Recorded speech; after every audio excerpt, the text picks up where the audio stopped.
In February 2022, when Finance Minister Nirmala Sitharaman stood up to read her budget speech, all eyes were waiting to see what the government's plan will be for privatization of public sector companies in the current fiscal.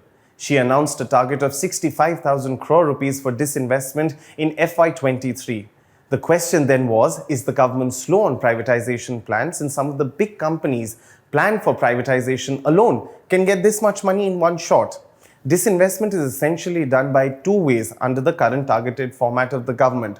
One, by selling minority stake in a PSU, and second, by selling the majority stake in a PSU with transfer of management control, which amounts to privatization. Now cut to Tuesday. The government successfully managed to list the Life Insurance Corporation, although the response on the listing day has not been very enthusiastic. The company was listed at a price of 867 rupees a stock, which is a 9% discount from its issue price of 949 rupees. In early trade, the stock price dropped as much as 9.5% on the National Stock Exchange, eroding almost 42,500 crore of investor wealth, which also resulted in market capitalization slipping to about 5.5 lakh crore rupees. Brokerages now see the price of LIC's shares around 1,000 rupees per share in the short term.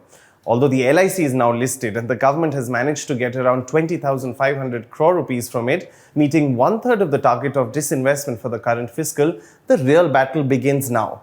Its disinvestment program is marred with obstacles in the current year, as the last two companies, namely Central Electronics and Pawan Hans, have still not been privatized despite the government announcing their buyers. It was felt that after the successful sale of Air India to the Tatas last year, the government will be able to maintain the pace of sale for other state-owned companies as well.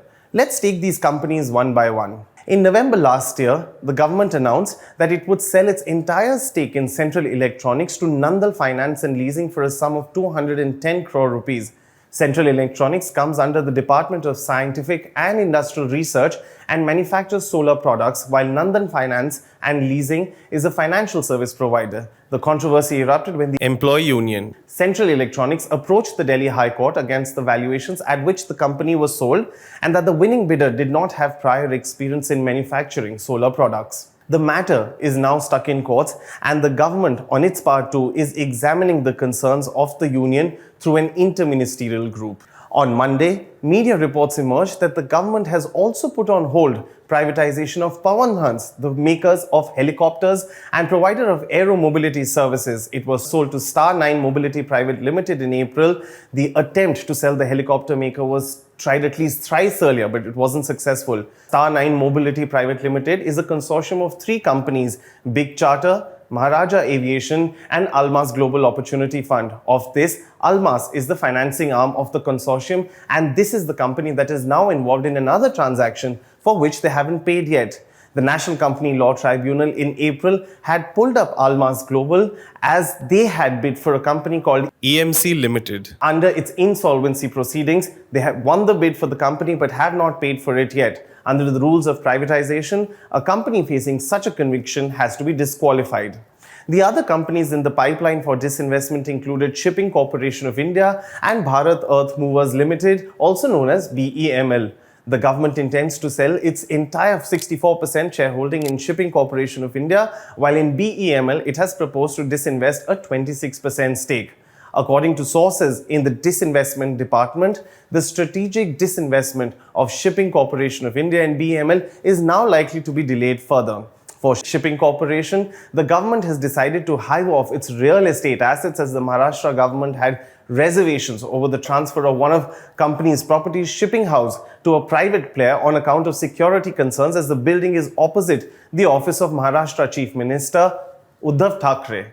Currently, the demerger process is on, and this is a complex process as it takes its own time, as there are a series of procedures. The government said that it would take at least 4 to 6 months for this to complete.